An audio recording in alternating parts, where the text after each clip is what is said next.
Are you tired of feeling trapped in your own mind, caught in loops of fear, tension, and overthinking? Does anxiety seem to show up uninvited, day after day, no matter how much you try to calm it or control it?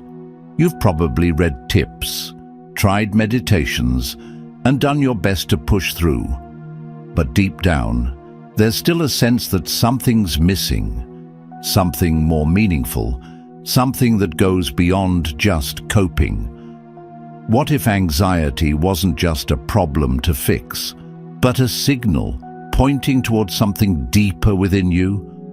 What if the way we relate to our thoughts and emotions could gently transform the way we live? In Buddhist philosophy, inner pain isn't a battle to win, it's a signal to explore. Instead of pushing anxiety away, we're invited to lean in, to listen, because within discomfort lies guidance, and sometimes our most persistent feelings carry the wisdom we've overlooked. In today's video, we're going to explore 6 powerful insights from mindfulness and Buddhist teachings that don't just help you manage anxiety, they help you meet it with clarity, compassion, and strength. Each one is a shift in perspective, a tool for daily life, and a step toward real inner peace. 1. The mind is not you, the thought is not you. There are moments when a thought arrives uninvited. Something's wrong, or what if this never gets better? Suddenly we're no longer in the moment. We're inside that thought, lost in fear and tension. But the Buddha offered a gentle reminder. This too is just a thought. Not every thought is true. Some are echoes of old fears. Others are habits, stories the brain keeps telling. But a thought is not reality. It's just a passing cloud. As one monk said, don't believe everything you think. Even the urgent ones are often just noise. With mindfulness, we start to see this more clearly.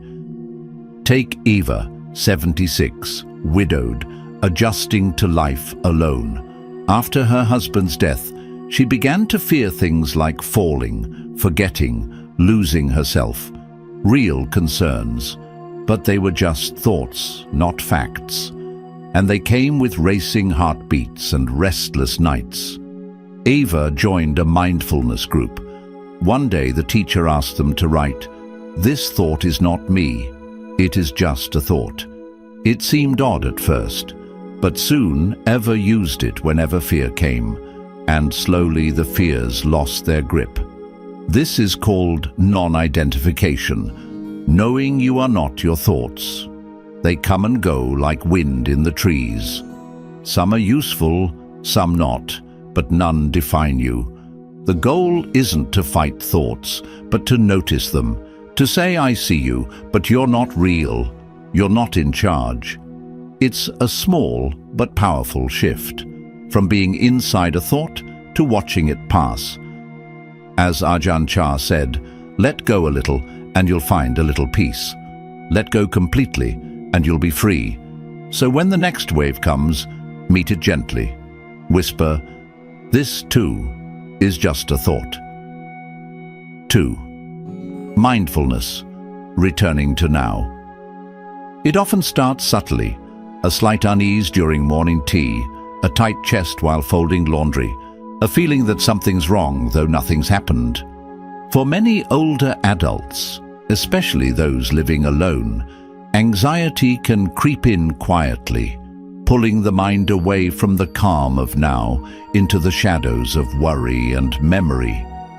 Mindfulness, rooted in Buddhist practice, offers a way back to the breath, the body, and the present, where peace lives.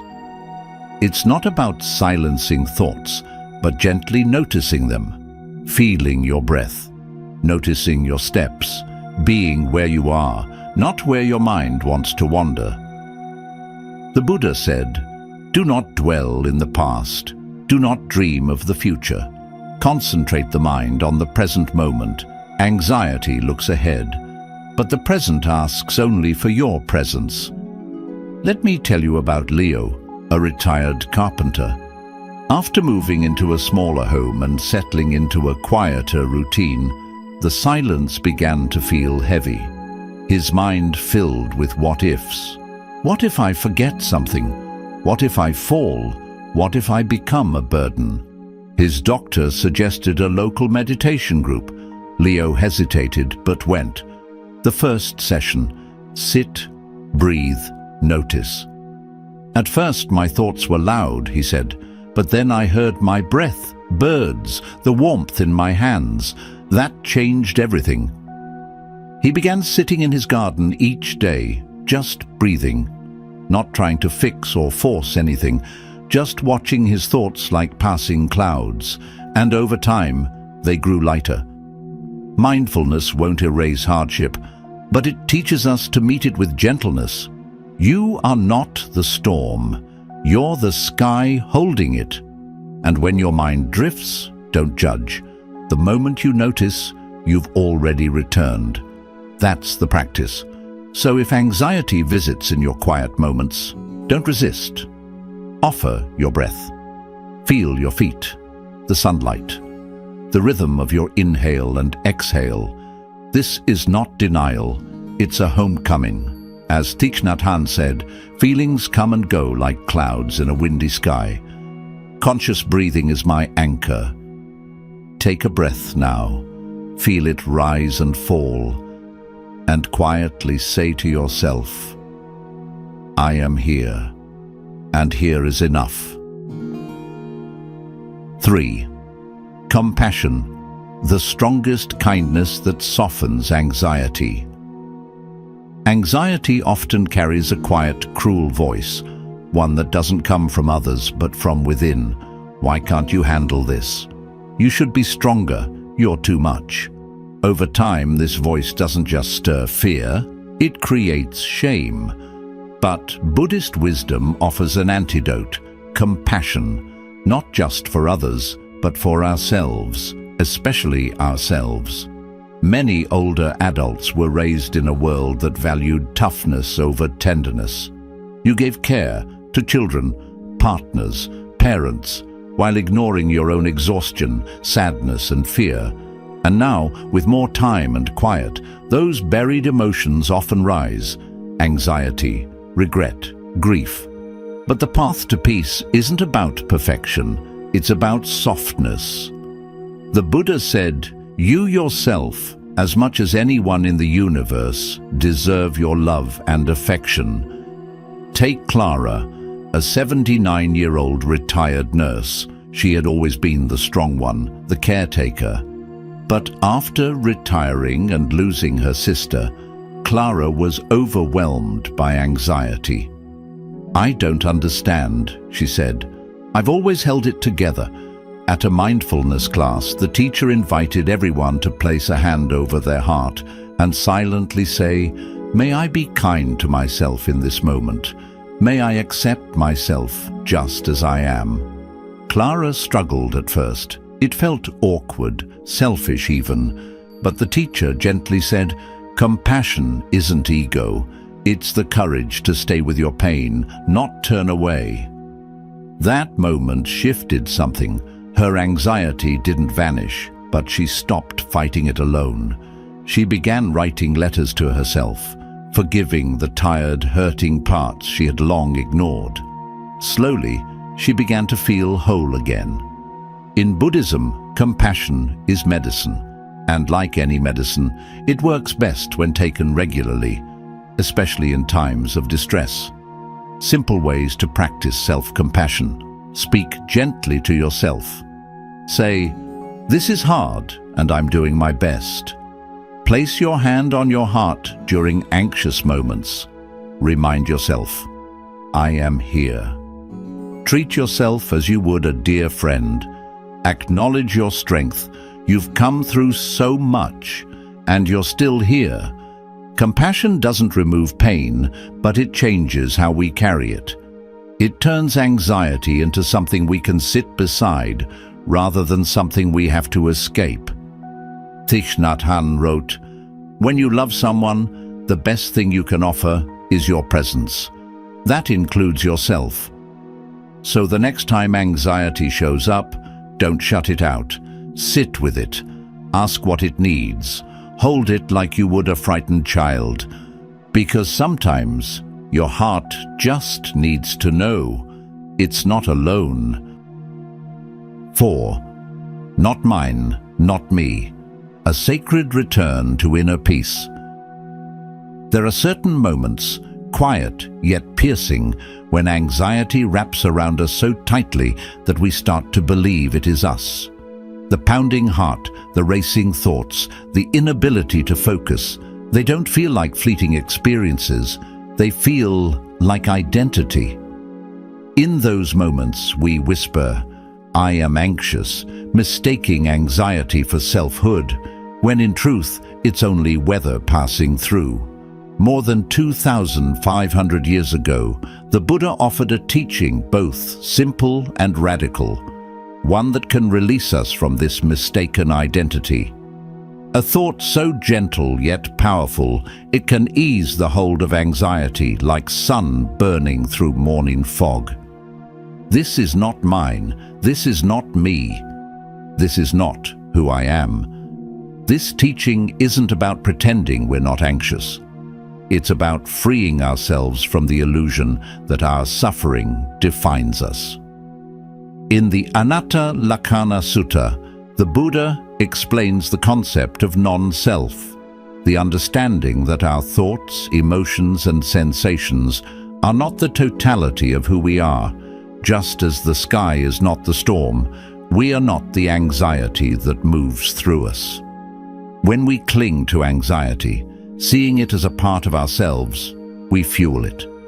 But when we softly affirm, "This is not me," we begin to reclaim our true essence, spacious, calm, and unbroken. Let's ground this in a real story. Meet Leonard, an 82-year-old widower who'd been struggling with anxiety since the loss of his wife. He described it as a weight in his chest, a free-floating sense of dread that would appear without warning. Some days it felt like it swallowed up everything, even his sense of identity. "It feels like I'm disappearing into the fear," he said during a support group meeting. One afternoon, at a neighborhood mindfulness gathering, the facilitator led a meditation based on the Buddha's teaching of non-attachment to identity. She guided participants to observe their sensations and thoughts while repeating quietly, "This is not mine. This is not me. This is not who I am." Leonard placed a hand gently on his chest and echoed the phrase in his mind. Slowly, the tightness began to ease. It wasn't dramatic, but it was noticeable. A shift, a breath. In the following weeks, Leonard adopted the practice as part of his routine. When anxiety surfaced, he no longer tried to suppress it or panic in response. He acknowledged it kindly. "Ah, it's you again." He'd take a breath and recall the phrase, "This too will pass. This is not who I am." And each time, the fear loosened its grip just a little more. What's so powerful about this teaching is that it doesn't claim to eliminate anxiety. Instead, it offers freedom in the midst of it. The Buddha never promised a life without hardship, but he showed us how not to become imprisoned by it. Let's take a closer look at the phrase, "This is not mine." Emotions arise, but they don't belong to us. They're not property. They're temporary visitors, not permanent residents. This is not me. You're not defined by fear or unease. These are experiences, not character traits. You remain whole. This is not who I am. Beneath the anxiety lies a deeper identity, awareness itself, unchanged by emotion, untouched by turmoil. Thich Nhat Hanh once wrote, "Feelings come and go like clouds in a windy sky. Conscious breathing is my anchor." This phrase, "This is not me," can be that anchor, that steady light in the fog. a soft compass when your inner world feels unsteady. And as we grow older, this practice becomes not just helpful, it becomes necessary. With age often comes more solitude, unexpected changes, health challenges, and difficult goodbyes. But none of those diminish your worth. None of them take away your essence. This phrase, "This is not mine, this is not me, this is not who I am," isn't just for acute panic. It's a mantra for reclaiming yourself, for standing in your truth, calm, vast, aware. Because the truth is, you were never your anxiety. You are what remains when the fear passes. You are the sky, not the cloud. You are still here. 5. Where anxiety begins, holding on and pushing away. Anxiety doesn't arise out of thin air. It isn't some sudden, unexplained storm. It has causes, deep ones. According to Buddhist wisdom, two powerful forces are at the heart of it: clinging and rejection. These aren't abstract philosophies. They're patterns deeply embedded in how we deal with life, especially as we grow older. Clinging is the mental habit of grasping, holding tight to comfort, certainty, loved ones, routines. When the natural flow of life threatens any of these, fear appears. It pleads, "Please don't take this away." Rejection is its mirror image, the inner push against everything we find unpleasant: pain, aging, solitude, loss. We resist them, hope to avoid them, try to push them out of our lives, and yet they still come. But constantly holding on and pushing back is exhausting and ineffective. As the Buddha taught, everything that arises also passes. Your body evolves, relationships shift, emotions change. Nothing stays fixed. And when we fight this truth, anxiety takes hold.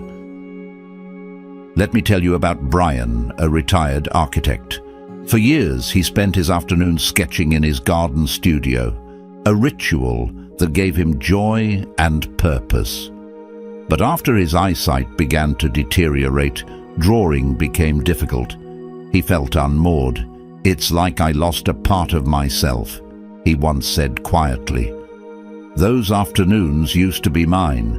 He wasn't just missing a hobby. He was mourning the identity tied to it. That's where unease crept in. This is the essence of what the Buddha taught. Suffering doesn't come from change, but from our unwillingness to release what once was. When we cling to the old or resist the now, anxiety fills the gap, whispering, "You're losing control." But here's the deeper truth. We never had full control. Just as the lotus rises from muddy water, peace arises not from sameness, but from surrender. We find calm not by preserving every part of our past, but by softening our grip. You are not your habits. You are not the person you used to be. When you begin to let go of needing things to stay the same, when you stop tightening your hold on how life should be, something begins to shift. Anxiety starts to release you. As the Dhammapada reminds us, from craving springs sorrow, from craving springs fear. But one who is free from craving knows neither sorrow nor fear. So what if today, even for a moment, you allowed your mind to release its grip? What if peace doesn't come from going backward, but from welcoming what's here, now, just as it is? 6. A living practice, bringing the thought into everyday moments. There are teachings that stir something in the soul, like a fresh breeze entering a closed-up room. They touch us, move us, make sense in our hearts. But understanding a teaching is only the beginning. The true challenge and the true beauty lies in carrying that teaching into the rhythm of daily life, where laundry piles up, phones buzz, joints ache, and the heart still trembles in the quiet. This is where the practice takes root, This is where real transformation happens. The Buddha's wisdom was never meant to remain in lofty conversations or distant monasteries. It was born to be lived in kitchens, at doorsteps, in moments of solitude or sorrow. The phrase, "This is not mine, this is not me, this is not who I am," is not reserved for meditation cushions or sacred texts. It is a tool meant to walk with us into the chaos and grace of everyday life. Let's begin gently with something simple yet deeply powerful, a practice you can begin even now. Find a pause. Sit if you can. If you're standing, feel your feet on the earth. Let your body settle. No need to fix anything, just breathe. Inhale slowly, exhale with care. Let your breath become a quiet hand resting on your back, reassuring, steady. Now bring to mind something that's been weighing on you, a small worry or a larger one, something unresolved, a lingering regret, a conversation you replay in your mind. You don't need to change it. Simply hold it in awareness, like a smooth stone resting in your open palm. As you gently sit with this feeling, begin to repeat these words, aloud or silently. This is not mine. Pause. Let the words settle like a pebble in still water. This is not me. Pause again. Feel the space beginning to open between you and the emotion. This is not who I am. And breathe again. With each breath, with each repetition, allow the tension to soften, maybe just a little, maybe more. You are not rejecting this emotion. You are witnessing it. You are offering it space without mistaking it for your identity. Now imagine your breath as a soft breeze passing through a room.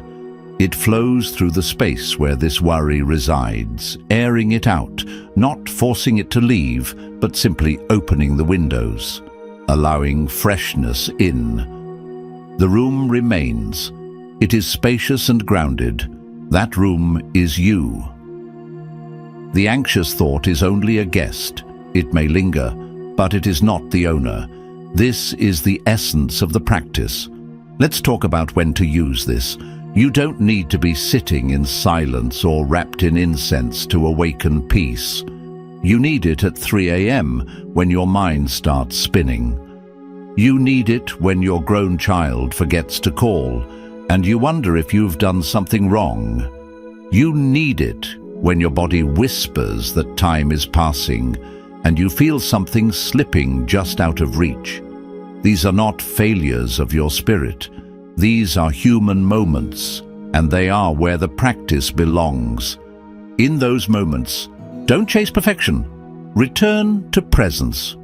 Breathe in and gently say, "This is not mine."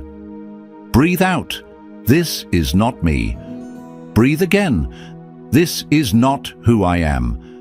Then turn to whatever lies before you, drying the dishes, folding the laundry, patting the dog, listening to the wind. The practice isn't something separate. It becomes the way you walk through your life, and something beautiful begins to happen. Your nervous system starts to trust the message. It begins to feel the truth. You are safe now. You are not lost in the past. You are not drowning in imagined futures. You are right here, breathing, alive, steady. Thich Nhat Hanh wrote, "The present moment is filled with joy and happiness. If you are attentive, you will see it." This phrase, "This is not mine, this is not me, this is not who I am," is a bridge back to that seeing. It's an invitation to come home to the self beneath all noise, the part of you that has never been broken. So when anxiety arrives again, and it will, don't run, don't argue. Welcome it, sit beside it. Offer it kindness and truth. Say, "This is not who I am." The Buddha never promised life without sorrow, but he offered something stronger, the tools to remain steady within the storm. And among them, this one is a quiet flame. This is not mine. This is not me. This is not who I am. Say it when the silence grows heavy, when night stretches too long, when your chest tightens and the world feels too much. Speak it gently, not as a command, but as a kindness.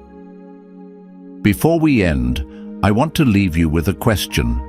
What might your life feel like if you let go of what holds you back and started paying attention to what truly feels right inside? If this spoke to you, feel free to share in the comments. Your words might be just what someone else needs right now. Until next time, take a deep breath, be kind with your steps, and remember, your true self has never been broken, only waiting for you to come back to it.